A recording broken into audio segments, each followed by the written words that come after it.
জান্নাত আল্লাহর দরবারে দোয়া করে, হুরেরাও আল্লাহর দরবারে দোয়া করে, জান্নাত বলে ওগো আল্লাহ যারা রোজা রেখেছে মাহে রমজানুল মুবারকের প্রথম থেকে শেষ পর্যন্ত যারা রোজা রেখেছে ওই সমস্ত বান্দাদেরকে আমি জান্নাতের বাসিন্দা করে দাও। আর জান্নাতের হুরেরা বলে ওগো আল্লাহ যারা মাহে রমজানুল মুবারকের প্রথম থেকে শেষ পর্যন্ত রোজা রেখেছে ওই সমস্ত রোজাদার বান্দাদেরকে আমরা হুরের জন্য স্বামী হিসেবে তোমার দরবারে কবুল করে নাও। বলুন না সুবহানাল্লাহ। এরপরে নবী করিম সাল্লাল্লাহু আলাইহি ওয়াসাল্লাম ইরশাদ করেন, আমার নবী বলেন ফামান সানা নাফসাহু ফি শাহরি রমাদান, আমার উম্মতের মধ্যে যেই সমস্ত উম্মতেরা নিজের নফসকে কন্ট্রোল করে মাহে রমজানুল মুবারকের রোজার মাধ্যমে যারা নিজের নফসকে সংযত রাখে, ফালাম ইয়াশিক ফিহি মুকসিরান, এই মাহে রমজানুল মুবারক মাসের মধ্যে পানি খাওয়া ছেড়ে দেবে। কি খাওয়া ছেড়ে দেবে? আপনারা আমার দিকে একটু করে দেখুন, আমার রাসূল বলছেন কি ফালাম ইয়াশিক ফিহি মুকসিরান, আমার উম্মতের মধ্যে যে সমস্ত উম্মতেরা মাহে রমজানুল মুবারক মাসকে সম্মান করে পানি খাওয়া যারা ছেড়ে দেয়, পানি মানে আপনারা বুঝেছেন। এরপর আমার রাসূল বলেন ওয়ালাম ইয়ারিক ফিহি মুমিনান বিল বুহতান, কোন সতীসাধী রমণী যে কোন অপরাধ করে নাই, পাপ করে নাই, তাকে অপবাদ দেয় না, মিথ্যা দোষে দোষারোপ করে না। এরপর আমার রাসূল বলেন ওয়ালাম ইয়ামাল ফিহি খাতিয়াতান, আমার উম্মতের মধ্যে যে সমস্ত উম্মতেরা এই মাহে রমজানুল মুবারক মাসের মধ্যে পাপ করা থেকে বিরত থাকবে, গুনাহের কাজ থেকে বিরত থাকবে, রাসূল করিম ওই সমস্ত উম্মতের জন্য সুসংবাদ দিয়ে বলেন, আমার রাসূল বলেন যাওয়াজাহুল্লাহু ফি কুল্লি লাইলাতিন মিআতা হাওরা, রব্বে করিম ওই সমস্ত রোজাদার ব্যক্তিদের জন্য প্রতিটি রাতে 100 জন নূরের সাথে আল্লাহ তার বিবাহের ব্যবস্থা করে দেন। বলুন না সুবহানাল্লাহ। কয়েকটি কন্ডিশন আমার রাসূল দিয়েছেন। এক নম্বরে ফামান সানা নাফসাহু ফি শাহরি রমাদান, যে সমস্ত বান্দারা রমজানুল মুবারকে সংযত হয়, গুনাহ থেকে বিরত থাকে, ওয়ালাম ইয়াসলিম ফিহি মুকসিরান, এবং পানি খাওয়া ছেড়ে দেয়, ওয়ালাম ইয়ারিক ফিহি মুমিনান, এবং লিবুহতান সতী সাধী নারী তাদেরকে অপবাদ দেওয়া থেকে বিরত থাকে, ওয়ালাম ইয়ামাল ফিহি খাতিয়াতান, গুনাহের কাজ যারা মাহে রমজানুল মুবারক মাসের মধ্যে ছেড়ে দিবে আল্লাহ ওই সমস্ত বান্দাদের সাথে প্রতিটি রাতে 100 হুরের সাথে বিবাহের ব্যবস্থা করে দেন। বলুন না সুবহানাল্লাহ। শুধু তাই নয়, আমার রাসূল বলছেন ওয়া বারানাহু খাসরুন ফিল জান্নাহ, আল্লাহ ওই সমস্ত রোজাদার ব্যক্তিদের জন্য জান্নাতের মধ্যে এমন একটা প্রাসাদ নির্মাণ করে যে জান্নাত কানা স্বর্ণের তৈরি, যে জান্নাত কানা রূপার তৈরি, যে জান্নাত কানা ইয়াকুত মণিমুক্তা দামি দামি পাথরের তৈরি, এমন একটা প্রাসাদ রব্বে করিম রোজাদার বান্দার জন্য জান্নাতের মধ্যে তৈরি করে দেন। বলুন না সুবহানাল্লাহ। প্রিয় হাজির, এটা হচ্ছে রোজাদার বান্দার জন্য উপহার। কিন্তু এই মাহে রমজানুল মুবারক মাস পাওয়ার পরেও আমার রাসূল বলছেন মান শারিবা ফিহি মুকসিরান, যে বান্দা মাহে রমজানুল মুবারক মাস পেয়েছে কিন্তু পানি খাওয়া ছেড়ে দিতে পারে নাই, 11 মাস যেমনি বাবা পেয়েছে ঠিক মাহে রমজানুল মুবারকের মধ্যে যদি ওই বান্দা পানি যদি খায়, ওয়ালামা ফিহি মুমিনান বিবুহতান, অন্যান্য মাসের মধ্যে সে কিভাবে সতী সাধী নারীর প্রতি অপবাদ দিয়েছিল, মাহে রমজানুল মুবারক এই মাসের মধ্যে যদি অপবাদ অব্যাহত রাখে, ওয়া আমিলা ফিহি খাতিয়াতান, এবং গুনাহের কাজ 11 মাসেও করেছিল, এই মাসেও যদি করে, আমার রাসূল ওই সমস্ত উম্মতের জন্য সাবধানতা বাণী দিচ্ছেন। আমার রাসূল বলেন আহাবাতাল্লাহু আমালাহু সানা, তার বিগত জীবনে 1 বছরের আমল হয়েছে, কবুল হয়েছে, এবং 1 বছরের সওয়াব আল্লাহ ধ্বংস করে দেন যারা মাহে রমজানুল মুবারকে সম্মান ইজ্জত ইহতিরাম করবে না। একটু আওয়াজ দিবেন নাউজুবিল্লাহ। আমরা মাহে রমজানুল মুবারককে মোবারককে সম্মান করতে চায় কি চায় না?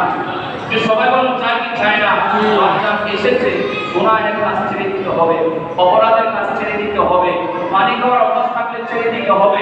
আমি গত বছর রোজা রাখি নাই, আপনি সেদিকে দেখবেন না, যেহেতু আপনার কাছে এই মাস এসেছে, আল্লাহ বলেন আমার চাহিদা মেনগো মুসাহর ফালিয়াসুবহু, সামনে রমজান মাস পেয়েছো, এই মাসের মধ্যে রোজা অবশ্যই তুমি আদায় করবা। তো রব্বুল করিম আমাদেরকে যেভাবে করে মাহে রমজান মুবারককে ইজ্জত করার জন্য, সম্মান করার জন্য বলেছেন, আমরা যেন মাহে রমজান মুবারককে ইজ্জত সম্মান করে জান্নাতের বাসিন্দা হতে পারি, হৌদের স্বামী হতে পারি। আল্লাহ কবুল আর মঞ্জুর করুন, সকল বলুন আমিন। আমিন। প্যারে হাজিরিন, গুরুত্বপূর্ণ একটা বিষয় নিয়ে আলোচনা করছি, বিশেষত মাহে রমজান মুবারক যেহেতু আমাদের কাছে এসেছে, রোজার পাশাপাশি আমাদের জন্য বড় আরেকটি আমল হলো তারাবির নামাজ আদায় করা। আমরা আদায় করি কিনা?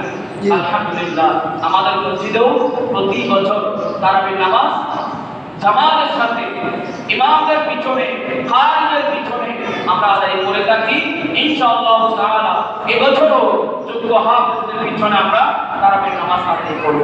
প্রিয় হাজিরিন, যে কথাটুকু আপনাদের সামনে আরজ করছিলাম, তারাবিহ শব্দটি এসেছে তারবিহ হাতন শব্দ থেকে। তারবিহ হাতন মানে বিশ্রাম গ্রহণ করা। তো তারাবিহ কেন বলা হয়? যেহেতু প্রতি 4 রাকাত পর পরে একটু বসার সুযোগ হয়, আমরা বসে তাসবিহ তাহলিল আদায় করি। এমনকি মক্কা মদিনা সেখানে মধ্যে 4 রাকাত পর পর বাচ্চাদেরকে একটু করে দেয়, বাচ্চাগুলো আওয়াজ। প্রিয় হাজিরিন, যে কথা আরজ করছিলাম, মক্কা মদিনার মধ্যে 4 রাকাত পর পর অনেক সময় নেয়, প্রায় 10 মিনিট যারা হজ করেছেন এবং ওমরাতে যারা গিয়েছেন দেখেছেন, প্রায় 10 মিনিট, 15 মিনিট, 20 মিনিট সময় নিয়ে আবার 4 রাকাত আদায় করার জন্য ওনারা আসেন। এই যে মাঝখানে বিরতি দেওয়া হয়, গ্যাপ দেওয়া হয়, এই বিশ্রামের কারণে এই নামাজের নাম হয়েছে তারাবির নামাজ। প্রিয় হাজিরিন, রাসূল করিম সাল্লাল্লাহু আলাইহি ওয়াসাল্লাম সর্বপ্রথম নিজে তারাবির নামাজ আদায় করেছেন। সুবহানাল্লাহ। এই তারাবির নামাজ শুনো না, খুব রাসূল করিম সাল্লাল্লাহু আলাইহি ওয়াসাল্লাম আদায় করেছিলেন। উম্মাহাতুল মুমিনিন হযরত আয়েশা সিদ্দিকা রাদিয়াল্লাহু তাআলা আনহা তিনি বলেন, আন্না রাসূলুল্লাহ সাল্লাল্লাহু আলাইহি ওয়াসাল্লাম সাল্লা যাতা লাইলাতিন ফি মসজিদি, একদিন নবী করিম সাল্লাল্লাহু আলাইহি ওয়াসাল্লাম মসজিদে নববীর মধ্যে গেলেন, যাওয়ার পরে রাত্রিকালে তিনি নামাজ আদায় করছেন। ফাসাল্লা বি সালাতিহি মুনাস, তো নবীজিকে নামাজ পড়তে দেখে ওনার অনেক সাহাবায়ে کرام রাসূলুল্লাহর পিছনে জামাতের সাথে নামাজ আদায় করা শুরু করে দিলেন। বলুন না সুবহানাল্লাহ। আমার রাসূল যখন নামাজ আদায় করছেন, সাহাবীরা দেখে পিছনে দাঁড়িয়ে গেলেন নামাজ আদায় করার জন্য। প্রথম রাত এভাবে করে কেটে গেল। সুম্মা সাল্লা মিনাল বাকিয়াতি, পরের দিন নবী করিম সাল্লাল্লাহু আলাইহি ওয়াসাল্লাম আবার মসজিদে নববীর মধ্যে গেলেন। আমার নবী যখন নামাজের মধ্যে দাঁড়িয়ে গেলেন, ফাকাসুরুন নাস, সাহাবায়ে کرام নবীজিকে নামাজ পড়তে দেখে তারাও পিছনে দাঁড়িয়ে গেলেন। ওই দিন আবার মুসল্লির সংখ্যা আগের রাতের তুলনায় বেড়ে গেল। বলুন না সুবহানাল্লাহ। প্রথম দিনের তুলনায় দ্বিতীয় দিন যখন বেড়ে গেল, আমার নবী নামাজ শেষ করে দেখতে পাচ্ছেন পিছনে অনেক মানুষ, অনেক সাহাবী তারা নামাজ আদায় করছেন। এই অবস্থা দেখে রাসূল করিম সাল্লাল্লাহু আলাইহি ওয়াসাল্লাম পরের দিন আর নামাজ আদায় করার জন্য বের হলেন না। হাদিসে পাক বুখারী শরীফের হাদিস, আমার রাসূল বলেন, ইজতামাউ মিনাল লাইলাতি সালিসাতি আও রাবিআতি, তৃতীয় দিন অথবা চতুর্থ দিন রাসূল করিম দেখতে পাচ্ছেন যে মসজিদে নববীর মধ্যে রাসূলুল্লাহর পিছনে নামাজ আদায় করার জন্য অনেক মানুষ জমা হয়ে গেল, কিন্তু রাসূলুল্লাহ তৃতীয় দিনও বের হলেন না, চতুর্থ দিনও বের হলেন না। এরপরে রাসূল করিম সাল্লাল্লাহু আলাইহি ওয়াসাল্লাম যখন সকাল হয়ে গেল, তখন সাহাবীদের সাথে যখন সাক্ষাৎ হলো, আমার রাসূল সাহাবীদেরকে বললেন, কদ রাআইতুল্লাযী সনাআতুম, আমার সাহাবীরা গত রাতে তোমরা কি করেছিলে মসজিদে নববীর মধ্যে আমি রাসূল দেখেছি।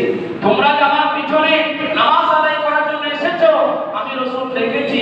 ওয়ালাম ইয়ামনানি মিনাল খুরুজি ইলাইকুম, আমি রাসূলকে তোমাদের কাছে আসা এটা কোনো কিছুই ছিল না বাধাদানকারী, ইল্লা তবে আন্নী খশিতু, আমি আশঙ্কা করেছিলাম, আমি ভয় করেছিলাম আনতা ফরদা ইলাইকুম, আমি রাসূল যদি তৃতীয় দিন চতুর্থ দিন এইভাবে করে যদি আমি রাসূল প্রতিদিন মসজিদে নববীতে এসে যদি নামাজ আদায় করি, তোমরাও যদি আমার সাথে জামাতের সাথে নামাজ আদায় করো, হয়তো হতে পারে আল্লাহ তোমাদের উপর তারাবির নামাজকে ফরজ করে দিতে পারেন। বিদায় আমি রাসূল তৃতীয় দিন এবং চতুর্থ দিন বের হইনি।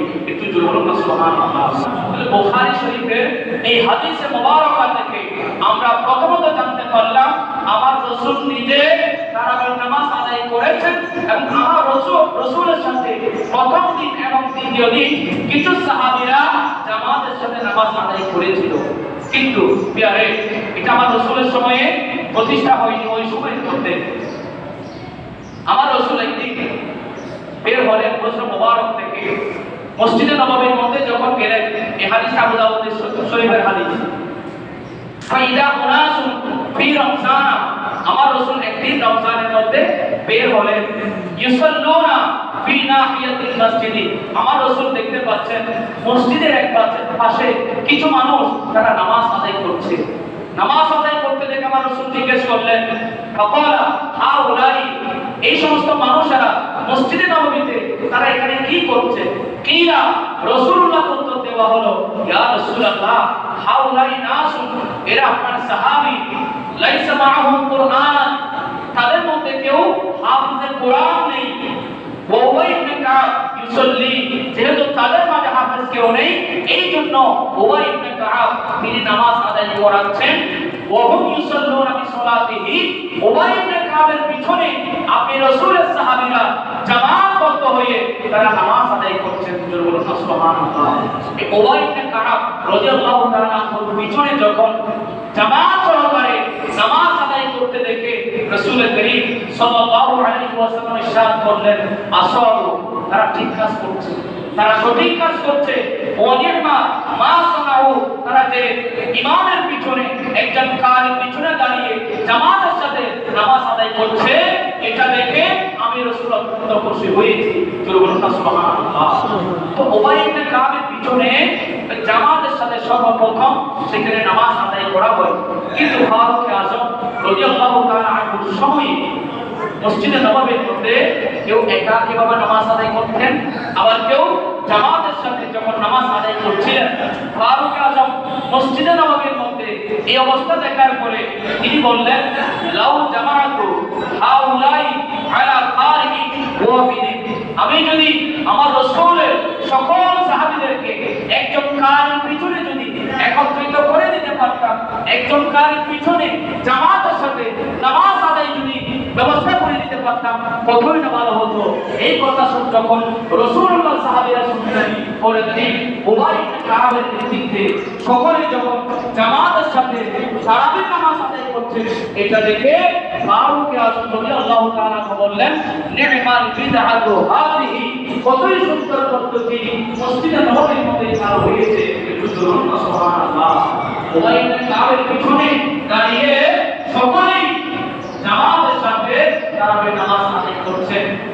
তাহলে ফারুক আযম রাদিয়াল্লাহু তাআলা আনহু সময় থেকে জামাতের সাথে তারাবির নামাজ আদায় হয়ে আসছে। প্রিয় হাজিরিন, যে কথাটা আপনাদের সাথে আলোচনা করছিলাম সময় সংক্ষেপে, আমরা কয় রাকাত তারাবির নামাজ আদায় করি? তো সবাই আওয়াজ করে বলবেন, কয় রাকাত আমরা আদায় করি? 20 রাকাত আদায় করি। রাসূল করিম 20 রাকাত নামাজ আদায় করেছেন, সাহাবায়ে কেরাম 20 রাকাত আদায় করেছেন। এবং কি যখন ইমাম মাযহাবে রয়েছে, প্রত্যেক ইমামগণও 20 রাকাত আদায় করেছেন। কোন ইমাম 20 রাকাতের নিচে তারাবির নামাজ আদায় করেন নাই। ইমাম মালিক একটু ব্যতিক্রম ছিলেন, তিনি 41 রাকাত তারাবির নামাজের কথা বলেছেন, যেখানে 38 রাকাত ছিল তারাবির নামাজ, 3 রাকাত ছিল বিকরির নামাজ। বলে যত ইমাম, যত আইমায়ে সালিহিন আপনি যাদেরকে অনুসরণ করবেন, দেখা যাবে কোন ইমাম, কোন বুজুর্গ, কোন আল্লাহর ওলি 20 রাকাতের নিচে নামাজ আদায় করে নাই। এরপরেও এই আধুনিক সময়ে এসে আল্লাহর কিছু বান্দা ওনারা বলছেন, না 20 রাকাত তারাবির নামাজ নয়, বরঞ্চ 8 রাকাত রাসূলের পাকের হাদিসের মাধ্যমে প্রমাণিত। একটু বড় আওয়াজ করুন না নাউযুবিল্লাহ। আমলকে কমিয়ে দেওয়ার জন্য, আমলকে খাটো করার জন্য ওই সমস্ত ভাইয়েরা যে হাদিসে মুবারকার মাধ্যমে এই কথাটুকু বলেন, সেটা হচ্ছে বুখারী শরীফের একটি হাদিস। আম্মা আয়েশা সিদ্দিকা রাদিয়াল্লাহু তাআলা আনহার কাছে জিজ্ঞেস করা হলো, হে আম্মা জান, রাসূলুল্লাহ রমজানের মধ্যে তিনি কেমন আমল করতেন, কিভাবে তিনি নামাজ আদায় করতেন? আম্মা আয়েশা সিদ্দিকা রাদিয়াল্লাহু তাআলা আনহা বলছেন, মা কানা ইয়াজিদু ফি রমজানা ওয়ালা ফি বাইতিহা আলা 11 রাকাত। রাসূল করিম সাল্লাল্লাহু আলাইহি ওয়াসাল্লাম মাহে রমজানে এবং রমজানের বাহিরে 11 রাকাতের চেয়ে বেশি নামাজ আদায় করতেন না। তো এখানে 11 রাকাত মানে রাসূল করিম 8 রাকাত তাহাজ্জুদের নামাজ আদায় করতেন এবং 3 রাকাত বিতরের নামাজ আদায় করতেন। জোরে সুবহানাল্লাহ। এখন আমাদের যে সমস্ত ভাইরা এই হাদিসে মুবারকাকে কোট করে বলেন যে রাসূলুল্লাহ 8 রাকাত তারাবির নামাজ আদায় করতেন, ওই সমস্ত ভাইদের কাছে প্রশ্ন। আম্মা আয়েশা বলেছেন, ফি রমজানা, রমজানে ওয়া ফি গায়রিহা, রমজান এবং রমজানের বাহিরে 8 রাকাতের চেয়ে রাসূলুল্লাহ বেশি নামাজ আদায় করতেন না। তাহলে আপনাদের কাছে প্রশ্ন হলো, রাসূলুল্লাহ যদি রমজানে 8 রাকাত তারাবির নামাজ আদায় করতেন, রমজানের বাহিরে কি তারাবির নামাজ আছে? যে সবাই বলে রমজানের বাহিরে তারাবির নামাজ আছে নাই। তাহলে এই হাদিসে মুবারকার মাধ্যমে স্পষ্ট হয়ে গেল আমার রাসূল 8 রাকাত তাহাজ্জুদের নামাজ পড়তেন এবং 3 রাকাত বিতরের নামাজ আদায় করতেন। জোরে সুবহানাল্লাহ। আপনাদেরকে একটি, আমার সময় সংক্ষেপ শেষ, শুধুমাত্র একটি কথা বলছি। বুখারী শরীফে 154 নম্বর পৃষ্ঠার মধ্যে একটি হাদিস এসেছে, যে হাদিস কানা হাসিয়ার মধ্যে এসেছে। আব্দুল্লাহ ইবনে আব্বাস রাদিয়াল্লাহু তাআলা আনহুমা তিনি বর্ণনা করছেন, আন্না রাসূলুল্লাহ সাল্লাল্লাহু আলাইহি ওয়াসাল্লাম কানা ইউসাল্লি ফি রমজান 20 রাকাতান সিওয়াল বিতরি। আব্দুল্লাহ ইবনে আব্বাস রাদিয়াল্লাহু তাআলা আনহুমা তিনি বর্ণনা করছেন, রাসূল করিম সাল্লাল্লাহু আলাইহি ওয়াসাল্লাম মাহে রমজানুল মুবারকে বিতির ব্যতীত 20 রাকাত নামাজ আদায় করতেন। জোরে বলুন না সুবহানাল্লাহ। রাসূল করিম কয় রাকাত আদায় করতেন? 20 রাকাত।